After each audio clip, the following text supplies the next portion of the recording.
Good morning, good afternoon, and good evening, everyone. Just going to wait for everyone to get settled in. I see that number ticking up. If you're just joining us, please feel free to use the chat function on the right-hand side and introduce yourselves. Let us know what city and country you're joining in from today. So utilize that chat function and say hello.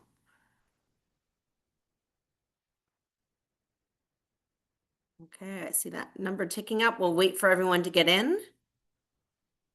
Great. And let us know the city. Yashraj, nice to join. Nice to see you join.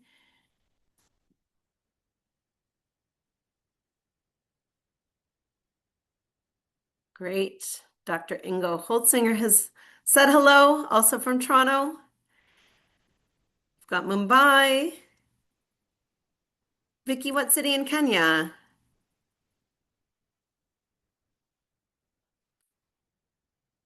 Okay. Got Hyderabad. Fantastic. So if you're just joining us, we're getting started. I'll introduce everyone in a moment. And if you'd like to introduce yourselves and let us know what city and country you're joining from, we are excited to see that. So we've got Ghana added as a new country, Accra, Akwaba. Fantastic. Okay.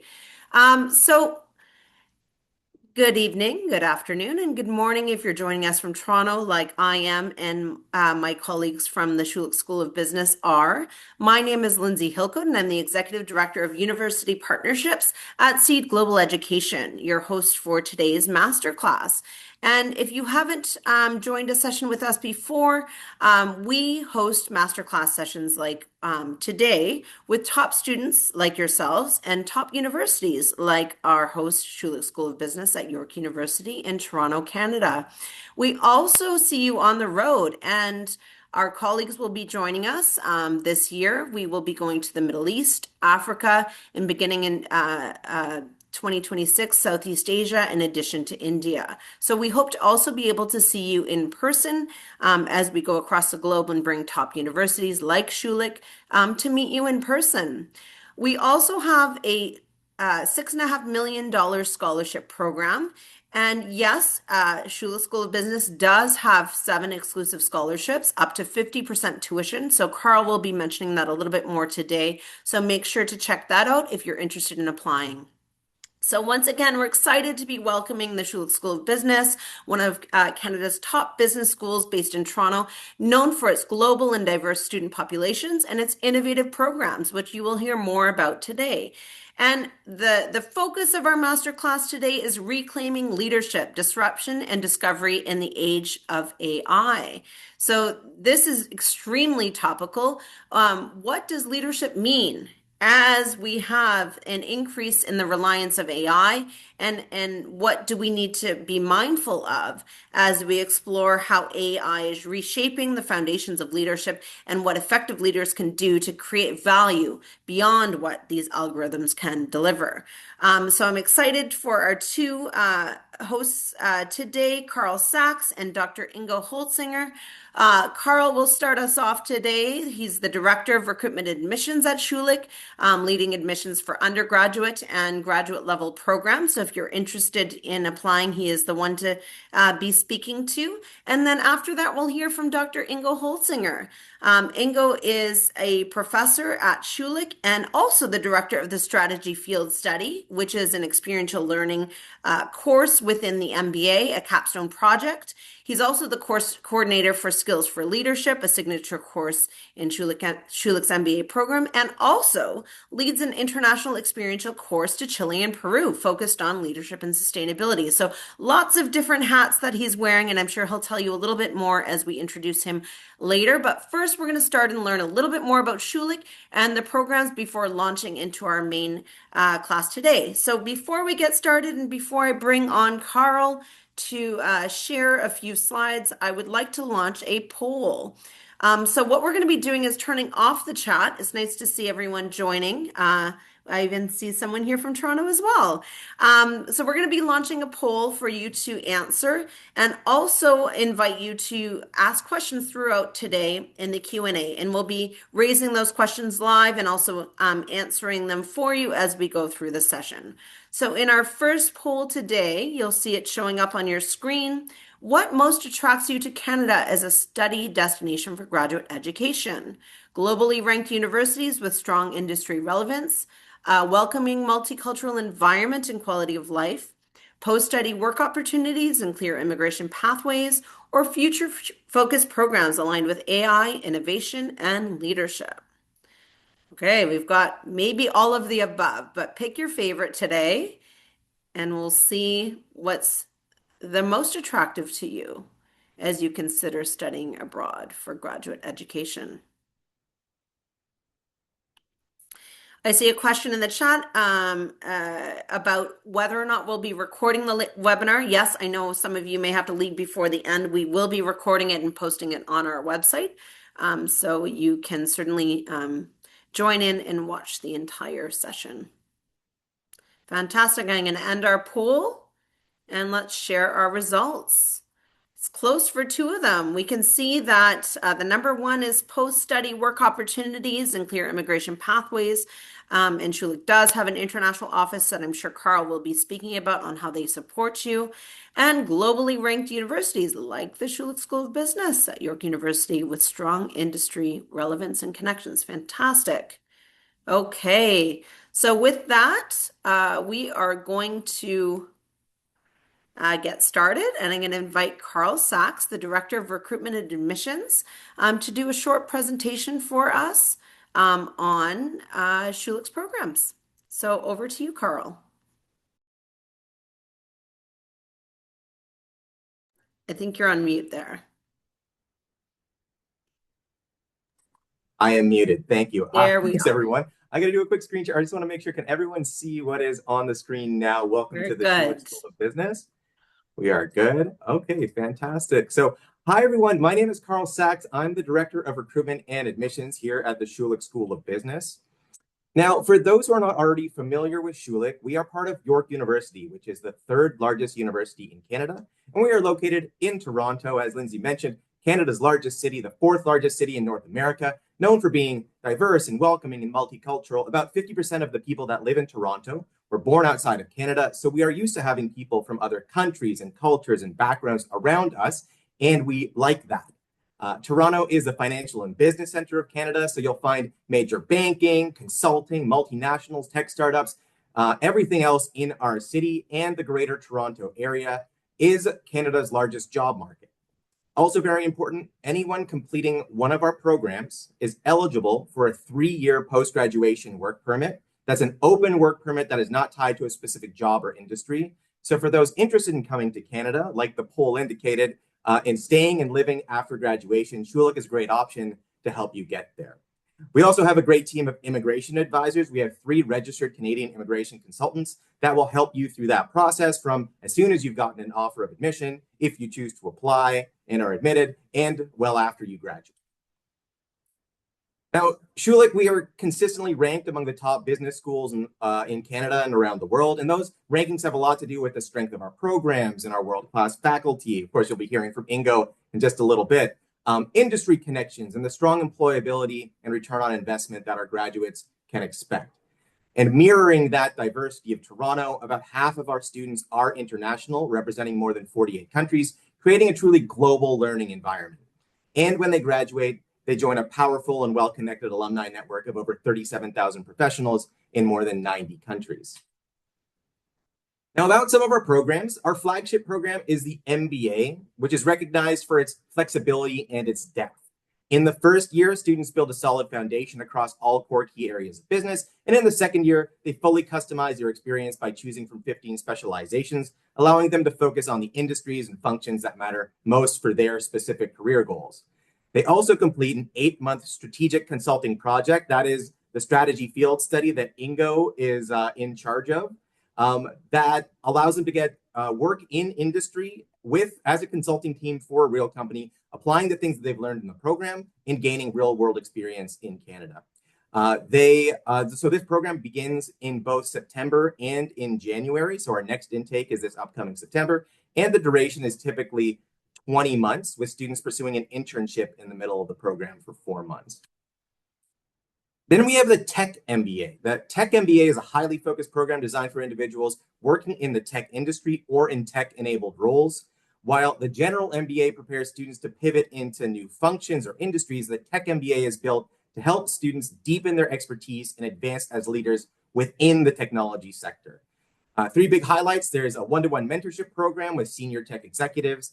There's a venture studio project where students work with a real company, helping them solve real problems in their organization, and a guaranteed paid internship that provides valuable Canadian experience and industry connections. This program is 16 months.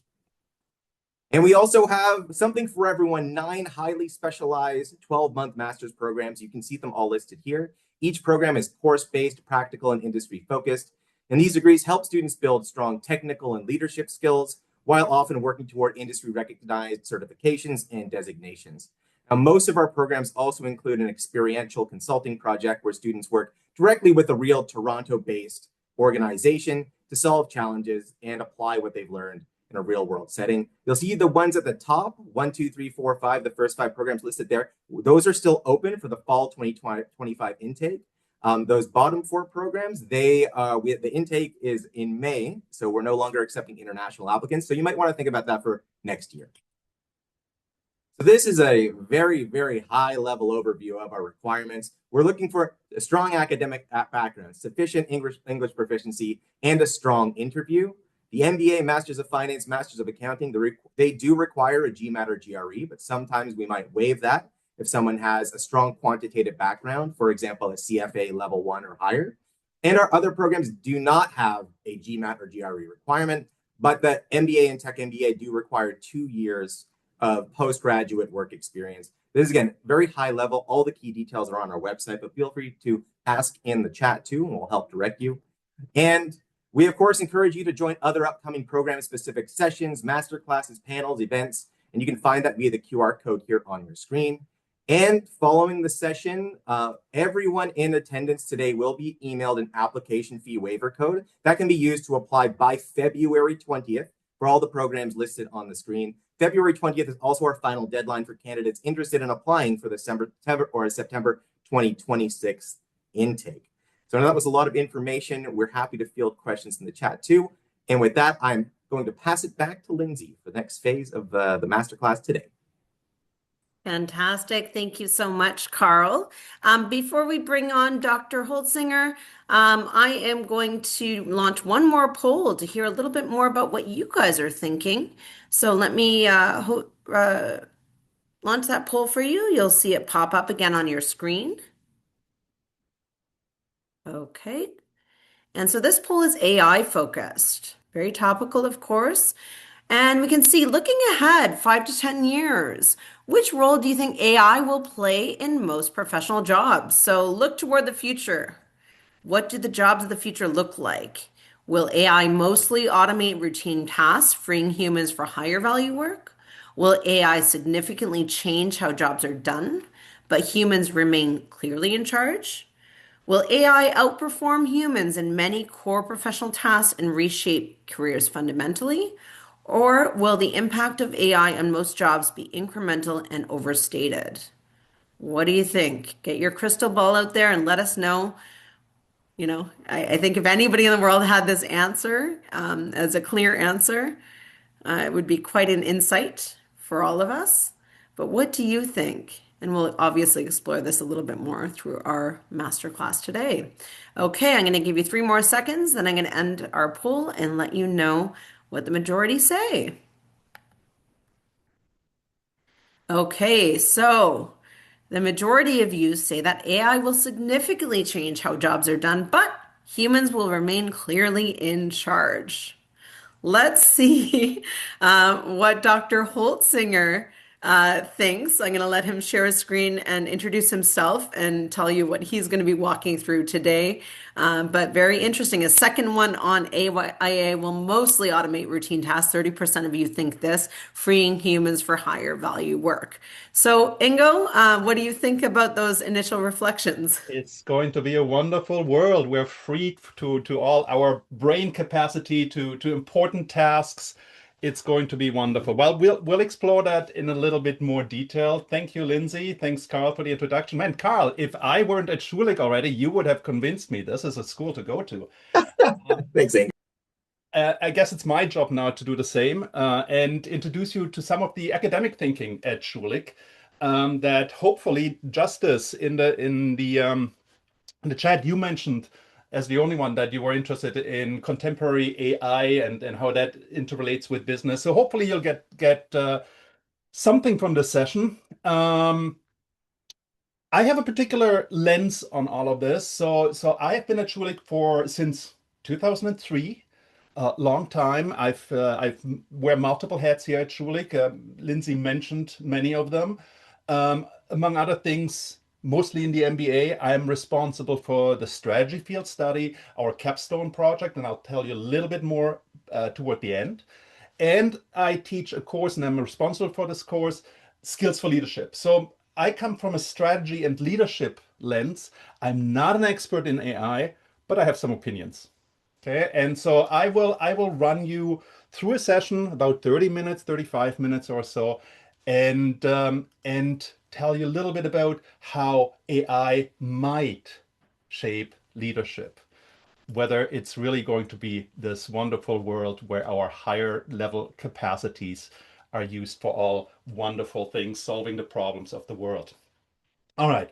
So I've titled the session Reclaiming Leadership, Disruption and Discovery in an Age of AI. And the purpose here is really on leadership and how AI and the evolution of AI may change how we think about leadership. That's what I will introduce.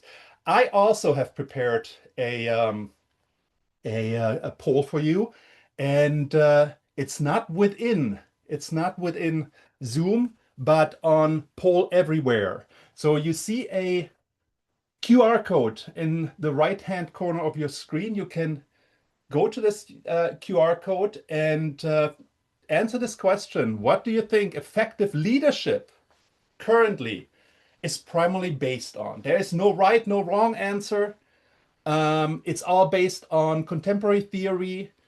Experience and expertise is one option. Position and authority, knowledge and analysis, influencing and motivating others, or something else. So use the QR code. Ingo, I think that maybe it's not showing on the screen at the moment. Oh, what are you seeing on the screen? We're seeing all of the multiple answer options and the Okay. percentage. Oh, interesting. Hold on. Let me try something. No, I can't copy the link. That is problematic. Okay. Then, Why don't I enable the chat? If we can't get the QR code going, I can enable the chat again and we can see live people's thoughts. And if you want to keep the screen on, they can type it in. sure, let's do that. Okay, Let's great. do that.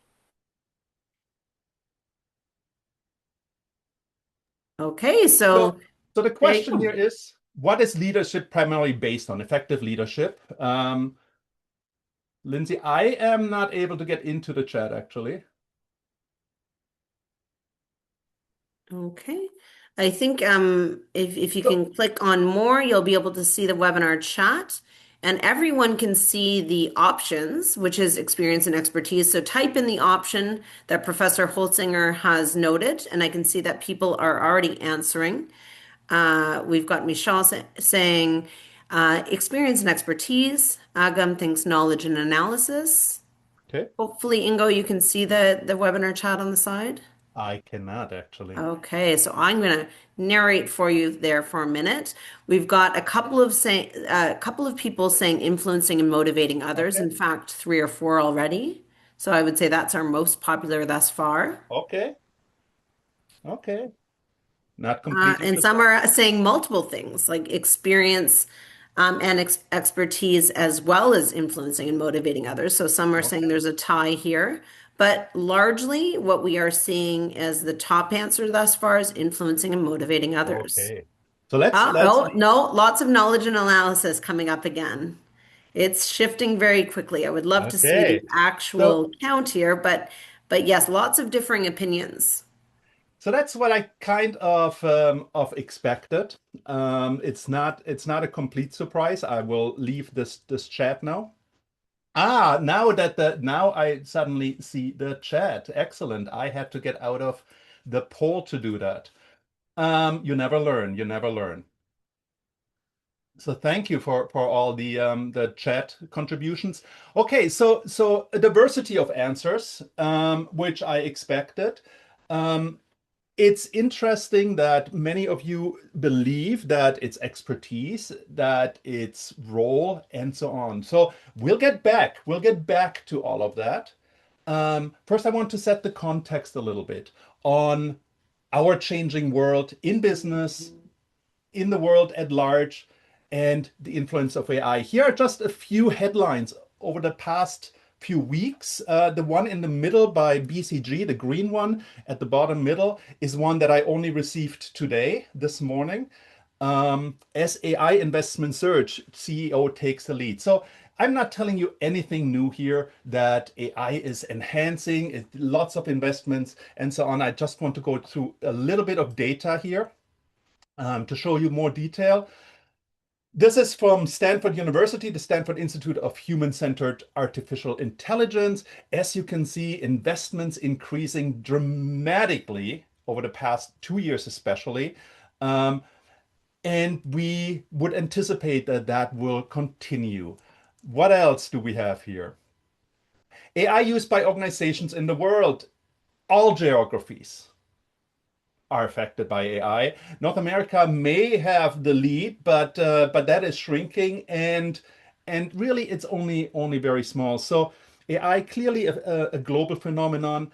All functions are related or are affected by AI. This is actually a somewhat interesting slide that may not be that easy to understand. Let's see. So here on the left side, here you see all or many of the functions in business.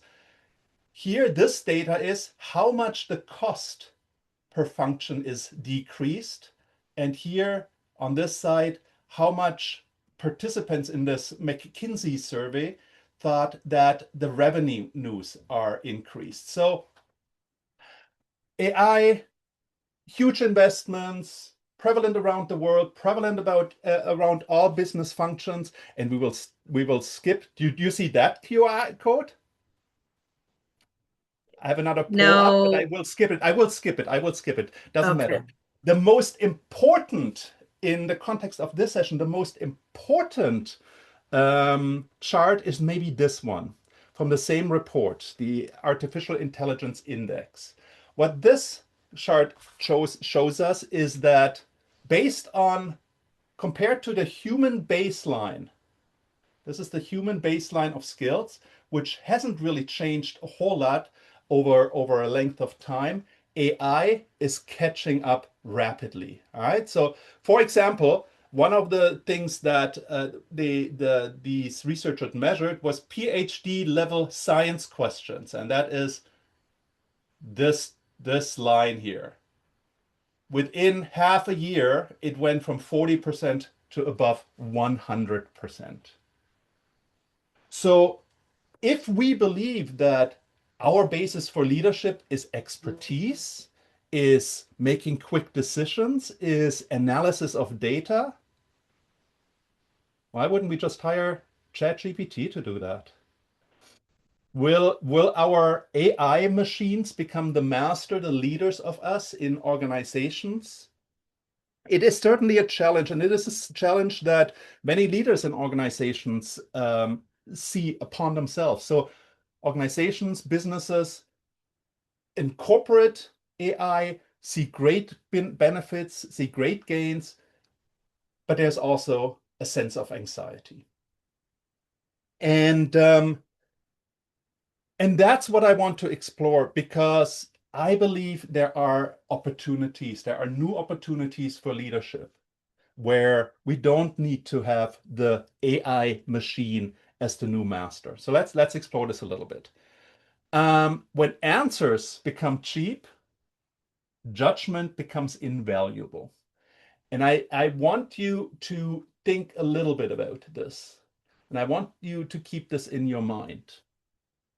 Answers, data, access to competence has become immediate, has become cheap, is not a basis for differentiation, and is challenging the basis of, or some bases of leadership. But there are other components of leadership that become more relevant. And I want to focus on four: meaning, identity, systems, and development. And here's my first one: the disruption of meaning. AI disrupts what it means to be a leader. AI can provide data, can optimize, is highly efficient, uses speed that we cannot catch up with. So leaders in this context are challenged to be the expert who brings the knowledge, right? That knowledge I can get from Gen AI.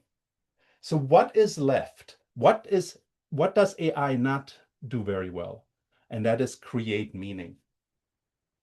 One of the factors where we as humans, as leaders, can differentiate ourselves from AI is creating meaning. And by meaning, I mean the lived experience, relationships, sense making, understanding contexts. To give you one example, with understanding contexts, we in one of the courses that I'm involved in, we teach a course. We teach a case on a Canadian company, and it seems pretty obvious what is wrong with this company in this case, but only if you deeply understand the context, how the relationships are involved between the different owners, for example, will you be able to understand what is actually going on. So after giving the case to the students and the students struggling with it and not really finding out what is wrong, I gave the same case to ChatGPT.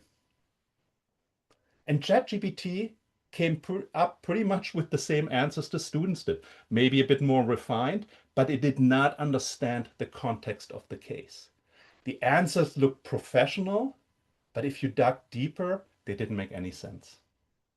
All right. So us understanding the context, understanding relationships, having dialogue, and that's why I chose this graphic, having dialogue, working with each other, relationships, where we can create meaning, where we can create purpose, is one capacity where AI cannot yet catch up. So an opportunity from a disruption maybe to an opportunity in leadership. So that's number one. The second one is the disruption of identity. By identity, I come from a perspective where lots of the leaders I work with hold on to, for example, their expertise or their role as an authority in the field, their experience within the company, within the industry, and so on. That has made them invaluable. Well, with access to instant information, expertise, knowledge, control, and such, don't become irrelevant, but they're deeply challenged. The leader as an expert, if I identify myself, I'm the expert, that's why I can lead this organization, or that's why I can lead this group, that is deeply challenging because everyone has instant access to expertise, has instant access to knowledge. So what does it change to? What is the opportunity here? Not to hold on to our roles, not to hold on to our experience, but embrace our values. And I don't mean this as soft in terms of values that we don't have to have expertise. What I mean is that asking, for example, the right questions matters more than finding the right answers. If answers are cheap and quick, it's the questions we ask that make the difference. In order to ask questions, we need to understand the context. And that's where we can, again, differentiate ourselves from AI. So the leadership in terms of values has to come from within. What is our purpose? What is important? What is important for the organization I'm building? What is important for the society I'm building? There is a term in the literature called responsible transparency. That I actually like better than authenticity. Authenticity often suggests that we need to be out there. We need to give our whole, our give out everything we have. And I'm not sure that's quite right. But responsible transparency, be transparent in our decision making, share information and so on, but be responsible based on our values. So that's the second one.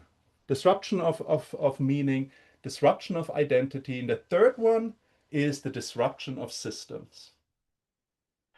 From hierarchy to networks. One effect that we see in organizations, one effect of AI that we see in organizations, that organizations are becoming flatter.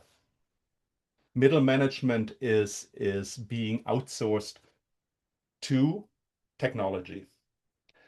So it's entry-level positions and middle management positions that are affected by AI the most. Our organizations are becoming flatter, which means that as if you are hierarchically in a role of a leader, you suddenly have to supervise more personnel, which is clearly more challenging. So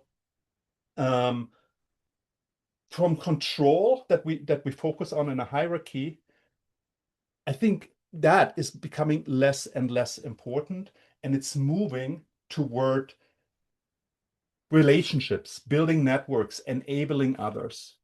If we don't, and this relates to the first two, to the meaning and identity, we don't need experts anymore. We don't need experts anymore who have all the answers because we have technology that will provide the answers.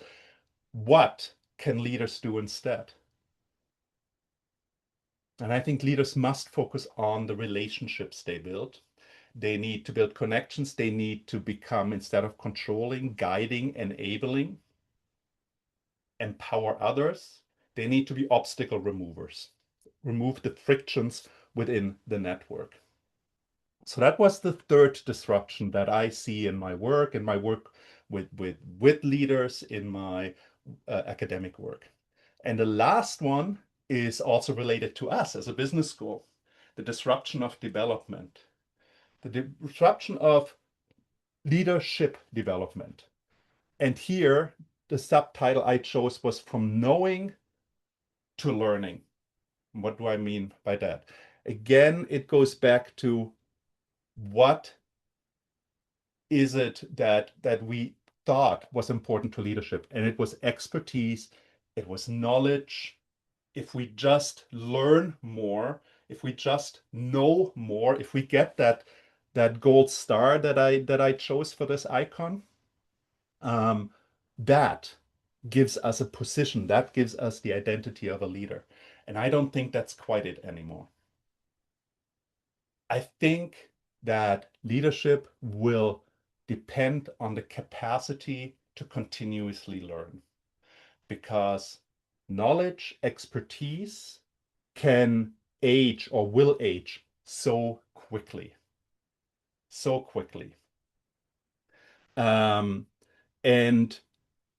if that is true, if what I know today, what my leadership depends on today, may be irrelevant tomorrow, then I need to adapt with that. So the capacity to learn becomes more important than knowing.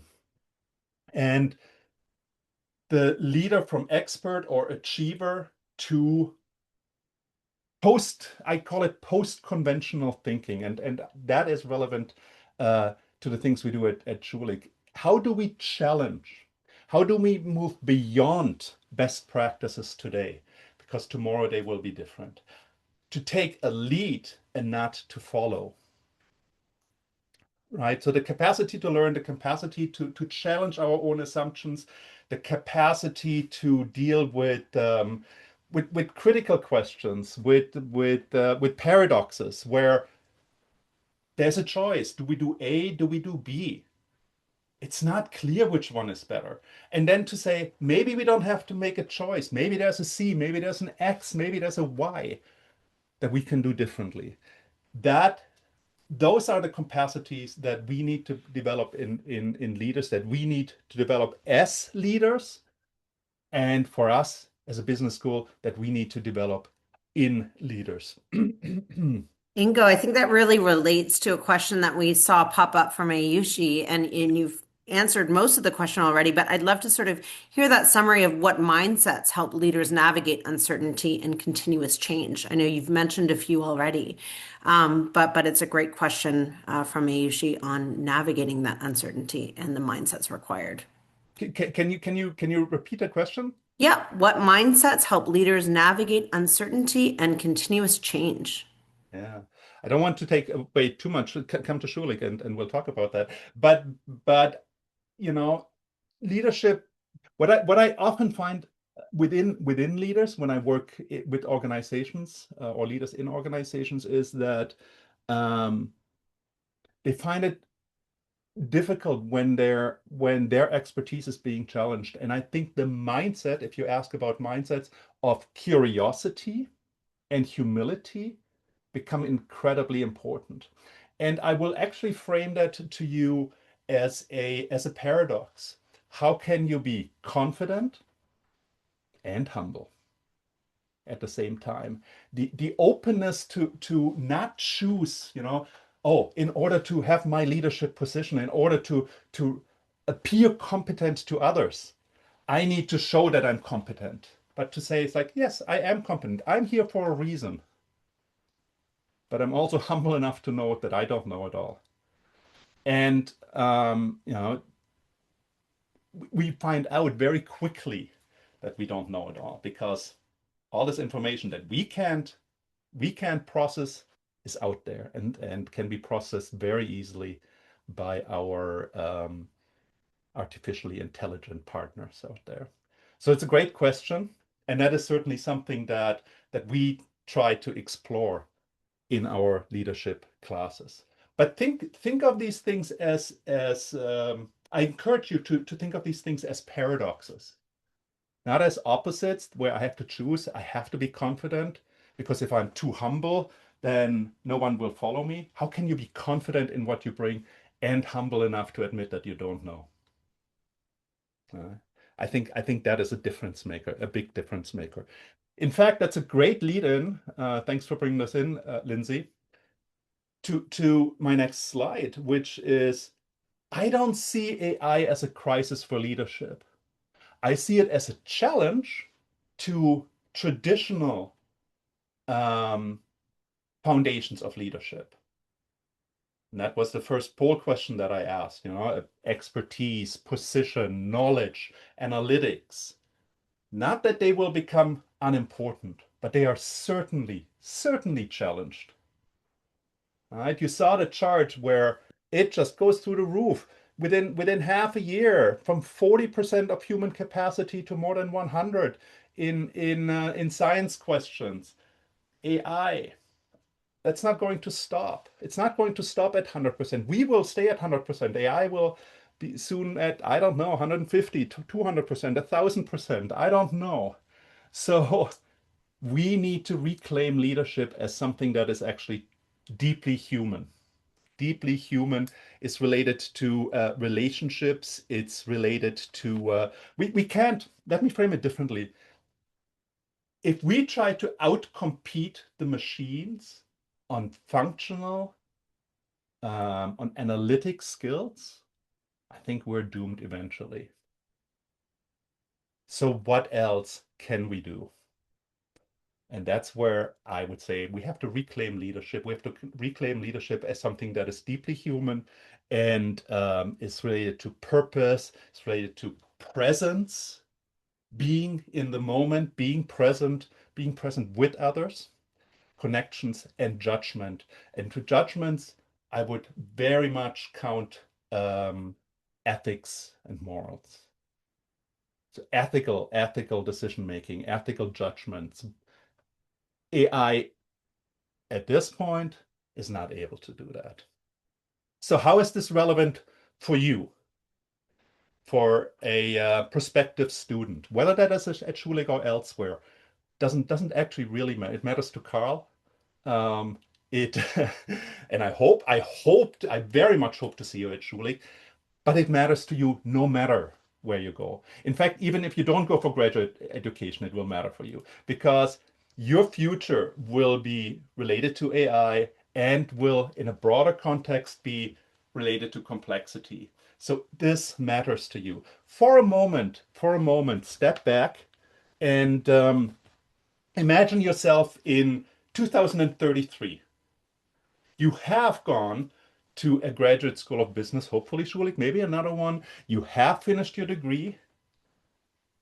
You then joined a company or started your own company. You're successful in your careers. It's 7 years from now. What has gotten you there? What will have gotten you into your career success when you reflect 7 years from now? And I'm not looking for answers from you in the chat, but think about that. I don't think it will be technical skills alone. Technical skills will be important. It will not be technical skills alone. And I think as you embark possibly on graduate education, you have to start that thinking now. Because every step you take today, every decision you make today will affect where you end up in 7 years. And that's why I think this is really important. So from my perspective, and I think most of my colleagues at Schulich would agree with that, would encourage you go beyond technical skills and embrace how you grow as a person, as a leader. Because it will be the combination of the two that will make the difference. So very quickly, this is one of my favorite graphs. I like it so much that I bought this copy. It's not just copied from the internet, I bought it. So often we are in our little rooms, in our offices, in our contexts, internal contexts, and we try to find these linear relationships. Here is the cause, here's the effect, and if we just tweak it a little bit, we can change the world. I think we have to think about it differently because as here, this person steps out of that room and the world is very different than the world we show inside. And that also applies to us as a business school and really affects how we see education. Because complexity, what you see here at the outside of this room, is the new normal. Whether it is AI, geopolitics, other technology, the world is the complexity in the world is not going to be reduced. So what does that mean? At Schulich, and now I'd like to talk a little bit about what we do, we combine functional expertise and the leadership I just talked about. We combine classroom and practice. And Carl already gave some examples. From my own experience, and let me just look at my clock. Oh, excellent timing. I was going to have another survey, but that's not working. I apologize. I will set that up better next time. It is important for you when you consider graduate education to look for a program that combines the functional experience. You need to build a foundation. You need to show the world that you have functional expertise. But I encourage you not to rely on it and develop other skills. Become a specialist and a generalist. become a functional expert, and develop leadership skills. I think it's the combination of the two that will make the difference. You need to understand AI.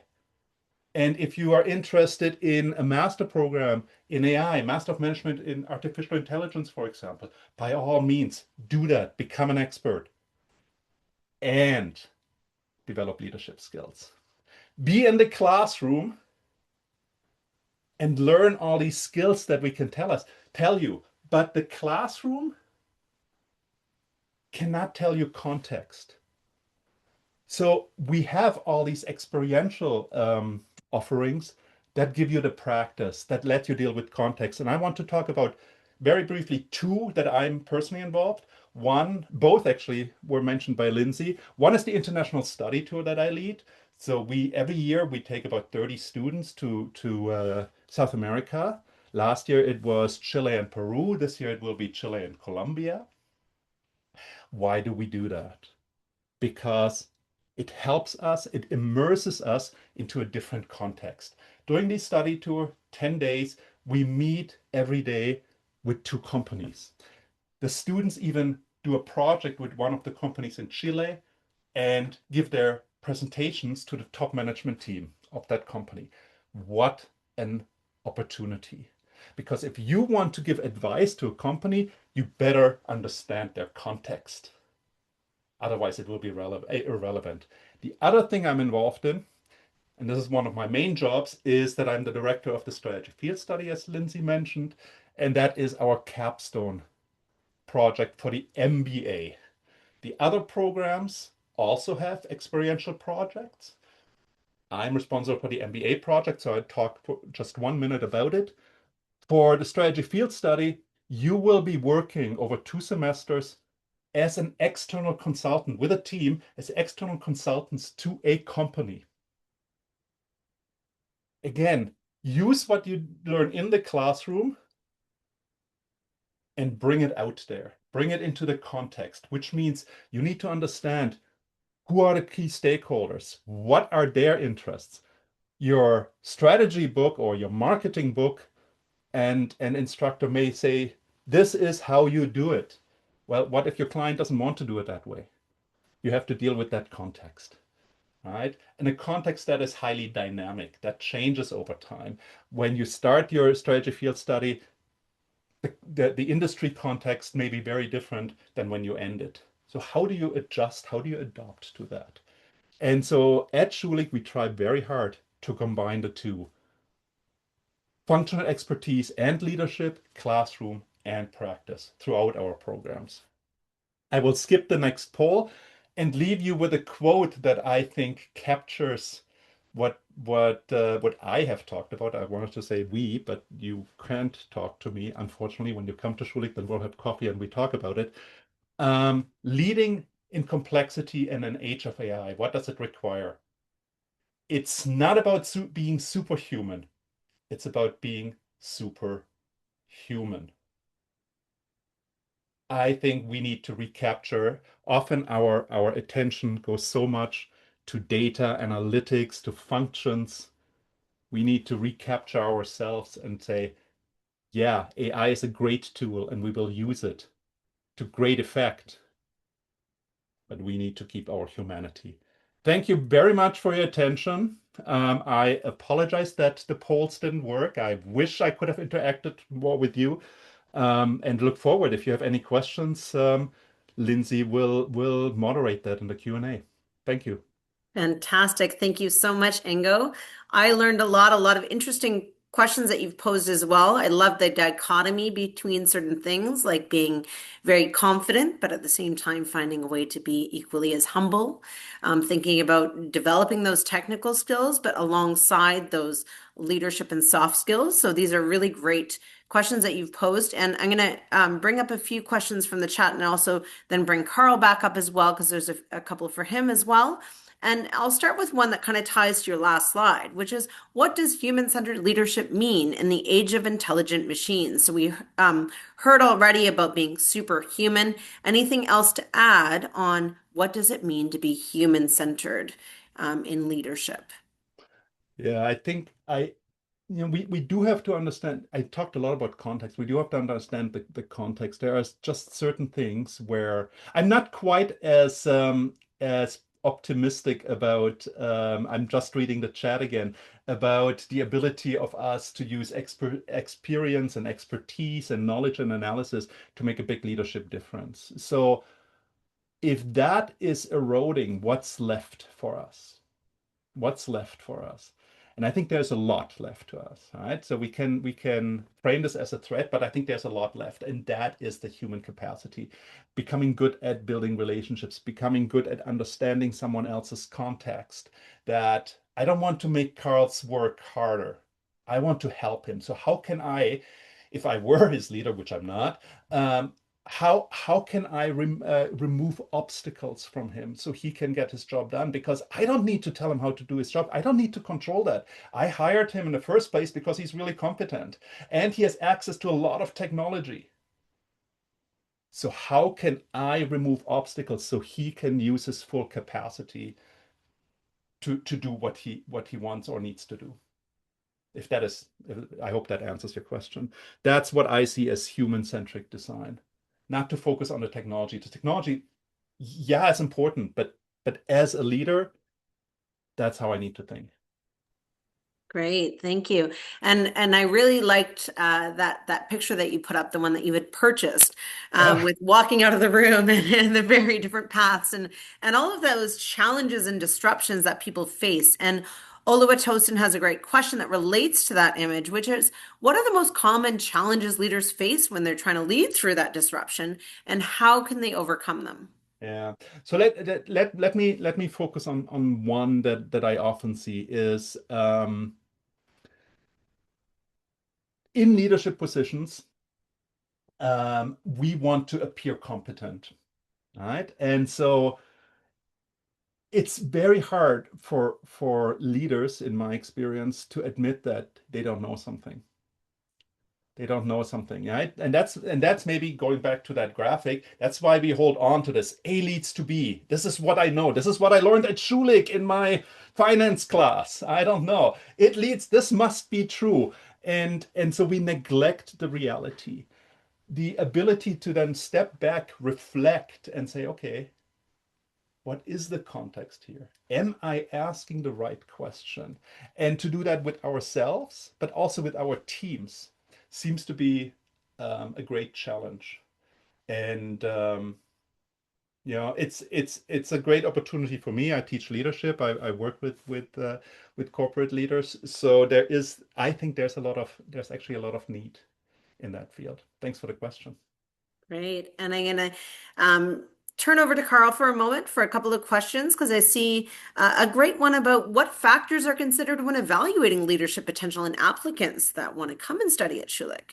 So, Carl, how do we evaluate that as a recruitment admissions team at Schulich? Thanks, Lindsay.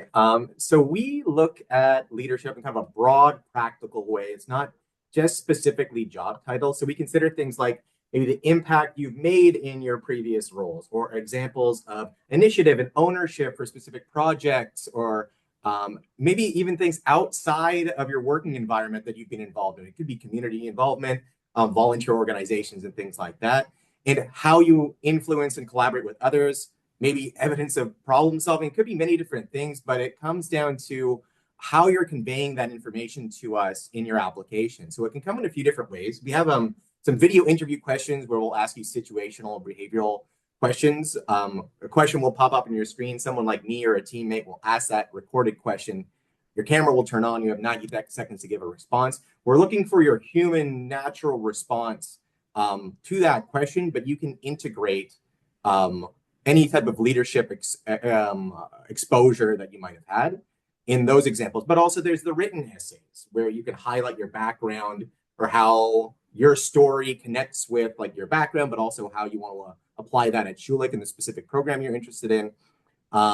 We also we tied in with that is how you communicate the goals you're trying to achieve in the program, and maybe there's a gap in your leadership experience so far, but you can demonstrate that potential or growth or intention in those essays That's on the front end. And then, of course, for every program, we have an interview portion. So we're going to have a 30-minute interview where me or a colleague will ask you questions about your interest in the program, your background, where you can, again, highlight any leadership experience or exposure. Think of that in advance. Everyone has some type of activity that they're involved in where they've had to step up, even if it's not a title that just says, I was the manager or director. And we take that into consideration for the application process, but that's also really important for us when we're reviewing candidates for scholarships, because the biggest scholarships are going to candidates who are demonstrating that they're going to be leaders on campus upon arrival. So highlight yourself about how you're going to contribute to our community, and use examples of how you've contributed in other ways in the past. So I hope that answers that question. Fantastic. Thank you. And I'm going to keep you up here, Carl. And you mentioned scholarships. I know we also spoke at the beginning about seed-specific scholarships that are for Schulich. 7 of them, in fact. I think I mentioned one that was 50% or 2 of them that were 50% of tuition. Do you have any full scholarships as well? Good question. So, okay, well, how do I? So we do have one full scholarship per year that goes out to essentially our top international candidate coming to the program for the MBA program specifically. That being said, we have many other scholarships available for our international candidates, and that could be the SEED scholarships that require applying through SEED. And I think the information is already available for you, but I can also send it in a follow-up email after this session. And there's scholarships that students are automatically considered for that might be Schulich specific scholarship or named scholarships. The majority will be partial scholarships. So what a strong international candidate maybe coming into the MBA program can expect is a scholarship maybe around anywhere from 10 to 20% of tuition costs, maybe 30%, depending on the situation. We do have some larger ones that are around 50%, but those are few and far between.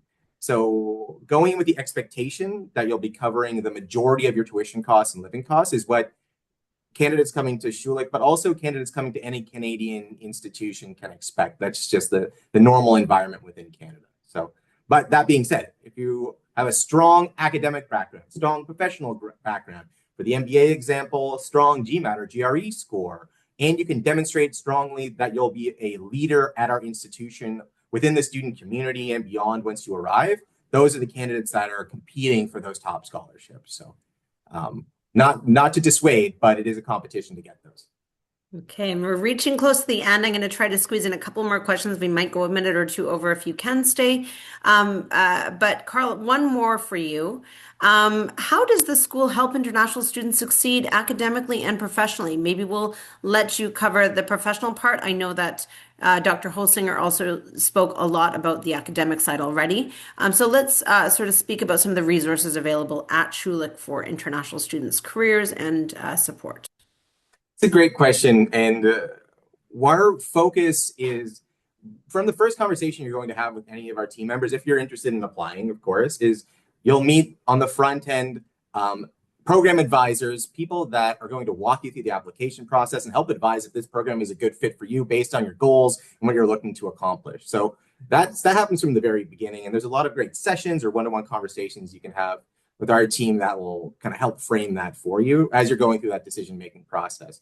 Once admitted, we have an amazing immigration advising team and there are international relations teams. So they help with immigration advising, study permits to help you get here in the first place. If you're planning on joining, you receive an offer.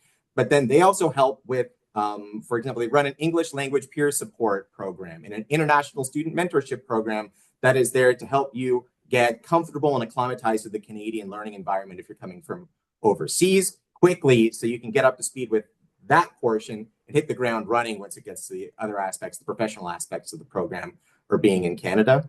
And they also help with the post-graduation work permit application process. So again, everyone who completes a master's program at Schulich will be eligible for the 3-year post-graduation work permit. That is an open work permit. So there's that layer of support that's there that's practical. Of course, we also have our Center for Career Design. That is our careers office. They help with things like career coaching and guidance, directing you to specific industry areas that you, or industries that you might be interested in, or companies, organizations, alumni or mentors that might be good fits to speak with that are maybe a few years ahead of you that have graduated from Schulich as well. resume, LinkedIn support, interview prep, skills workshops.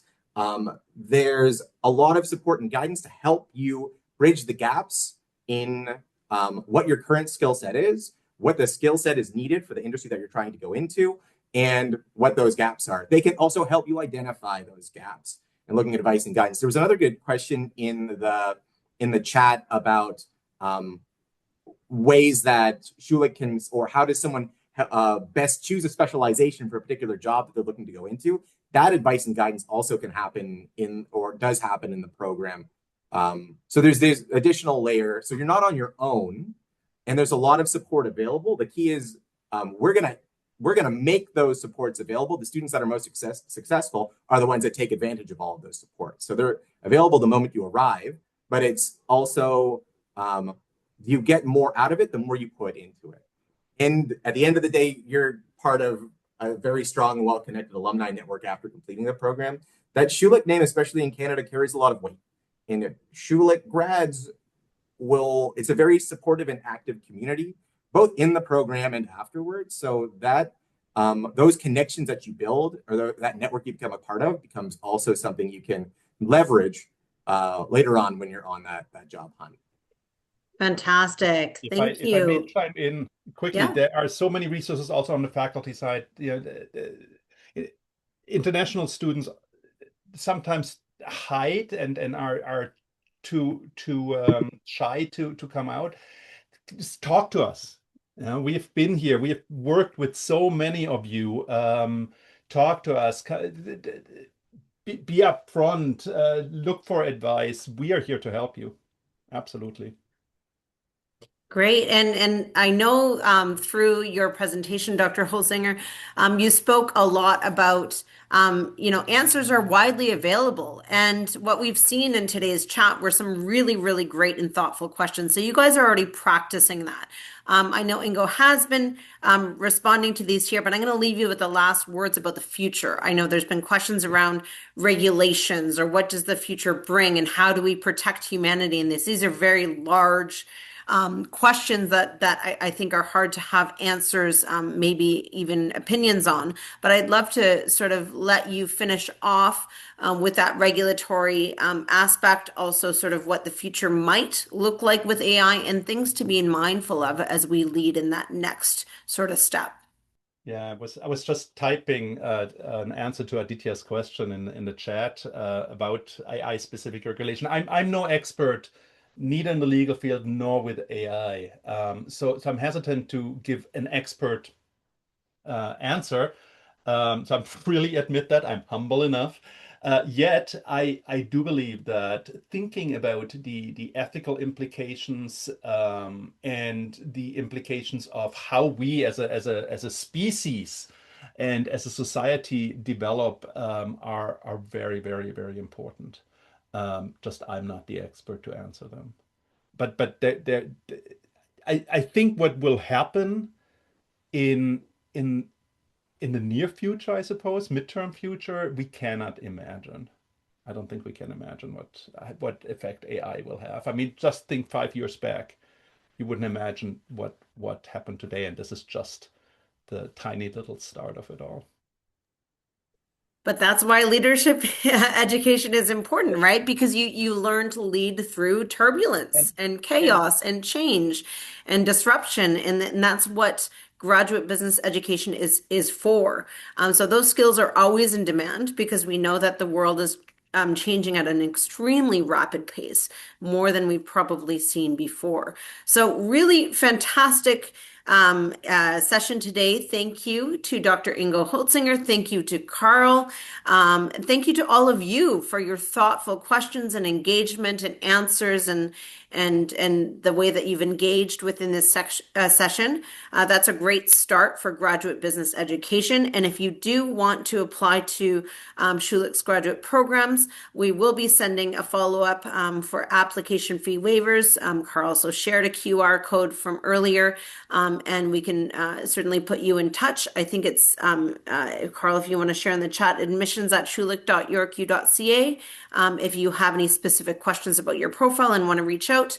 And if you also don't have the contact details or lose them from this chat, please feel free to reach out to Seek Global Education. We'd be happy to reconnect you with Schulich as you continue your discovery journey. So thank you so much to everyone for joining today. I know we're a few minutes over. That was a great conversation. And I hope you have a great evening, afternoon, or rest of the day, but depending on where you're joining us from. Thank you so much. Thanks, Lindsay. Thanks, everyone, for joining. Hope to see you at Schulich. Thanks, everyone. Talk soon. Bye. Bye-bye.